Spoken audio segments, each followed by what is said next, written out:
Je, Nyerere aliharibu siasa za Tanzania? Utangulizi. Kuna swali linalochochea mijadala mikali miongoni mwa watafiti, wanasiasa na wananchi wa kawaida. Je, Julius Kambarage Nyerere, baba wa taifa, aliharibu au aliijenga siasa ya Tanzania? Wapo wanaomwona kama mkombozi wa kweli aliyeliletea taifa umoja, utu na misingi ya maadili. Lakini pia wapo wanaodai kuwa kwa heshima yote aliyonayo, Nyerere ndiye aliyeweka msingi wa siasa za uoga, upendeleo wa chama kimoja na udhaifu wa upinzani ambao unaendelea hadi leo. Kabla ya kujibu swali hili kwa kina, tunapaswa kuelewa asili ya siasa za Tanganyika kabla ya uhuru, kipindi cha mapambano, uhusiano wake na Julius Kambona na jinsi maamuzi ya Nyerere yalivyounda mfumo wa kisiasa wa Tanzania tulionao sasa. Sura ya kwanza. Kuzaliwa kwa Nyerere na misingi ya kisiasa. Julius Kambarage Nyerere alizaliwa mwaka 1922 katika kijiji cha Butiama, wilaya ya Musoma. Akiwa mtoto wa chifu, alilelewa katika mazingira ya utawala wa kijadi, lakini alipata elimu ya kisasa katika shule za wamisionari. Elimu yake huko Tabora na baadaye chuo kikuu cha Makerere ilimfungua macho juu ya ukoloni na dhuluma za kijamii. Baadaye alisomea nchini Uingereza katika chuo kikuu cha Edinburgh na akawa Mtanzania wa kwanza kusomea shahada ya juu huko. Huko Nyerere alipata falsafa za kijamaa, usawa na haki za binadamu. Wazungu waliomfundisha walimwona kama kijana mwenye akili, adabu na maono makubwa, na bila shaka waliona ndani yake mtu ambaye angeweza kushirikiana nao baada ya uhuru. Hivyo basi, hata kabla ya uhuru, Nyerere alikuwa tayari anajengwa kuwa mzalendo mwenye sura ya kimagharibi. Hakuwa kama viongozi wa Kiafrika waliokuwa na jazba kali dhidi ya wazungu kama kina Patrice Lumumba au Kwame Nkrumah. Nyerere alikuwa mpole, mwenye nidhamu na mzalendo wa kisomi. Hilo lilimfanya awe kiongozi anayeaminika kwa mataifa ya magharibi. Surere na Kambona, urafiki uliogeuka majeraha. Katika historia ya Tanganyika, Julius Nyerere na Oscar Kambona walikuwa marafiki wakubwa. Wote walikuwa vijana wenye elimu, wazalendo na wenye ndoto ya kuiona Tanganyika huru. Kambona alikuwa mzungumzaji hodari na mwanaharakati shupavu wa TANU. Wakati Nyerere akiwa na mtazamo wa falsafa na hekima, Kambona alikuwa mpambanaji wa vitendo, mwenye karisma ya kisiasa. Baada ya uhuru mwaka 1961, Nyerere alimteua Kambona kushika nyadhifa kadhaa za juu serikalini, ikiwemo waziri wa ulinzi na baadaye waziri wa mambo ya ndani. Kambona alikuwa na ndoto ya siasa za vyama vingi, akiamini uhuru wa kweli unakuja pale ambapo wananchi wana uhuru wa kuchagua chama wanachokitaka. Lakini Nyerere aliona vinginevyo. Kwa Nyerere, siasa za vyama vingi ni sumu ya kugawa taifa changa lililokuwa bado linaunganisha makabila, dini na rangi. Alisisitiza kuwa chama kimoja kitaweka umoja na utulivu. Tofauti hizi ziliibua mivutano mikali. Kambona alianza kuona kuwa Nyerere anaanza kujenga mfumo wa kidikteta, huku Nyerere akiamini kuwa Kambona ana tamaa ya madaraka na hatari kwa umoja wa taifa. Mnamo mwaka 1967, baada ya kutangazwa kwa Azimio la Arusha, Kambona alikimbilia uhamishoni nchini Uingereza. Hapo ndipo urafiki wao ulipogeuka kuwa uhasama wa kisiasa. Kambona akawa sauti ya upinzani wa kwanza wa kisasa dhidi ya Nyerere. Alisema wazi kuwa Nyerere ameunda mfumo wa kuogofya upinzani na hivyo kuua demokrasia. Sura ya tatu. Azimio la Arusha na kuzaliwa kwa utawala wa chama kimoja. Azimio la Arusha la mwaka 1967 lilikuwa moja ya hatua muhimu zaidi katika historia ya Tanzania. Nyerere alitangaza falsafa ya ujamaa na kujitegemea, akilenga kuondoa matabaka ya kijamii na kuhakikisha mali za taifa zinawanufaisha wote. Lakini kiuhalisia, azimio hili pia lilitumika kama chombo cha kisiasa kuimarisha utawala wa chama kimoja. Vyama vingine vilipigwa marufuku, viongozi waliokuwa na mawazo tofauti walinyamazishwa au kuondolewa serikalini, na TANU ikawa sawa na serikali yenyewe. Kwa maneno mengine, Nyerere alijenga mfumo ambapo chama ndicho serikali na serikali ndiyo chama.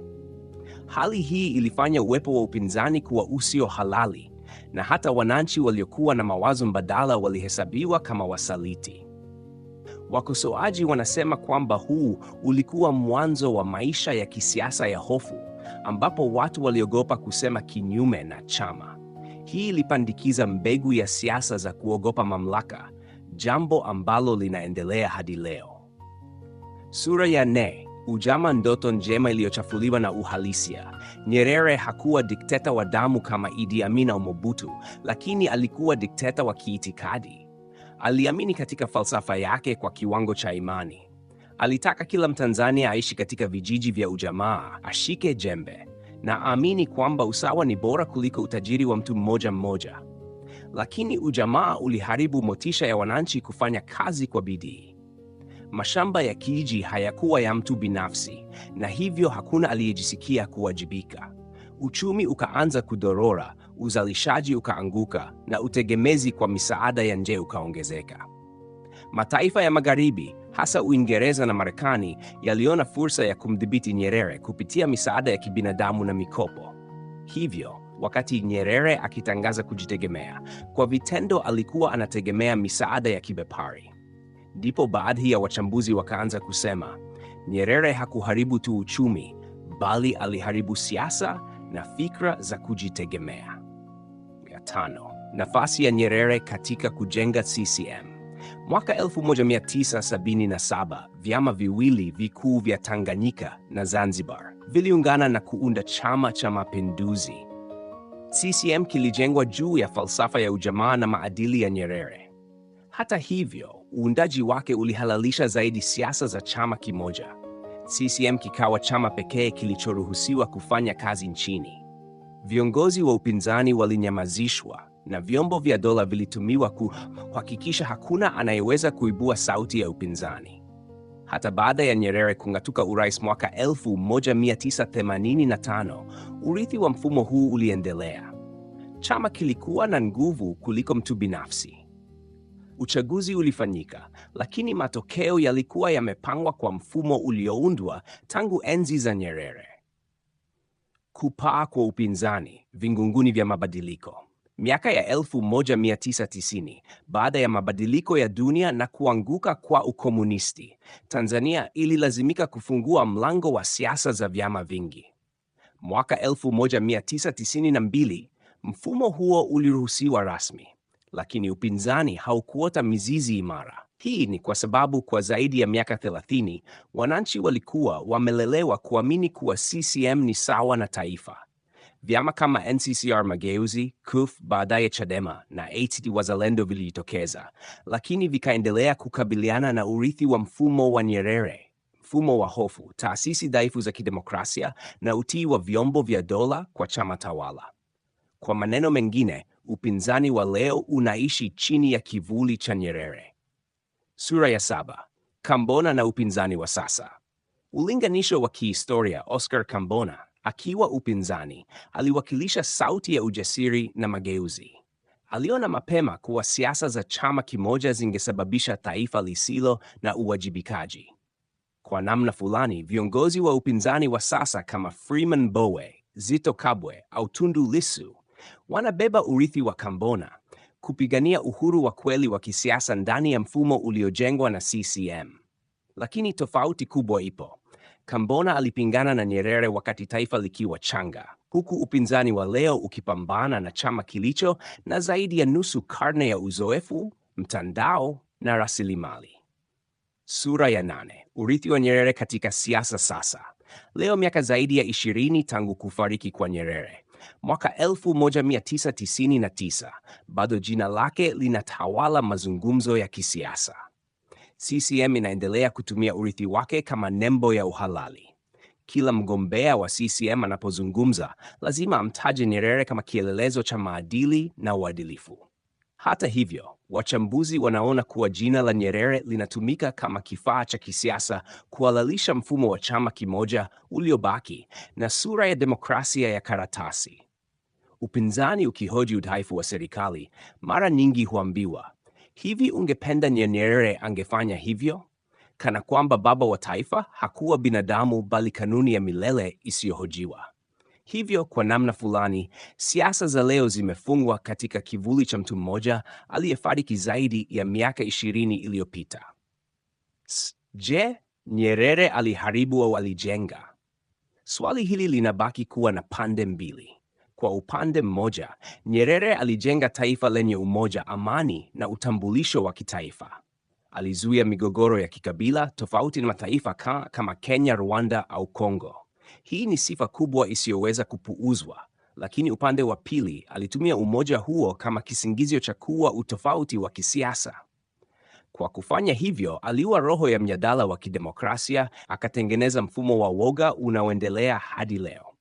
Hivyo, Nyerere alijenga msingi wa taifa imara, lakini juu ya msingi huo akajenga mfumo wa kisiasa dhaifu usioweza kustahimili upinzani wa kweli.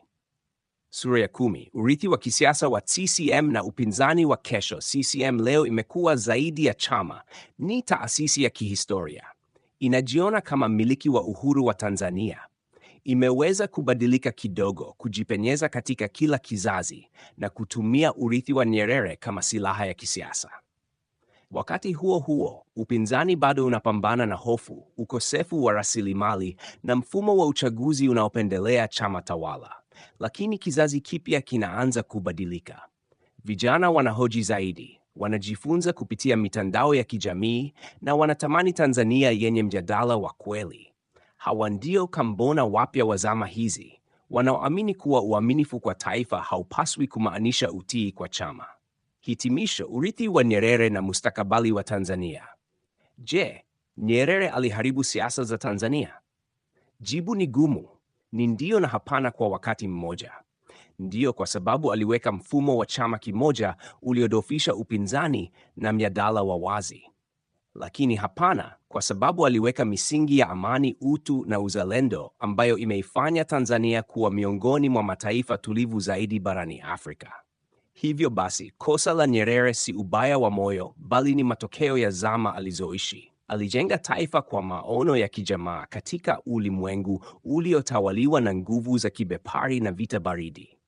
Kwa bahati mbaya, mfumo aliounda ulizidi muda wake, ukageuka kuwa injini ya chama kimoja inayotawala hata vizazi vilivyokuja baada yake. Leo hii, upinzani wa Tanzania unapigania kile ambacho Kambona alipigania zaidi ya nusu karne iliyopita: haki ya kupinga bila kuogopa, haki ya kuchagua chama kingine bila kuwa msaliti, na haki ya kuamini kuwa uzalendo si utii kwa chama bali ni upendo kwa taifa. Na hivyo historia ya Nyerere inabaki kuwa somo la maadili, lakini pia onyo kwamba hata nia njema ikikosa uwiano wa madaraka inaweza kujenga mnyororo wa kisiasa unaodumu vizazi vingi. Makala hii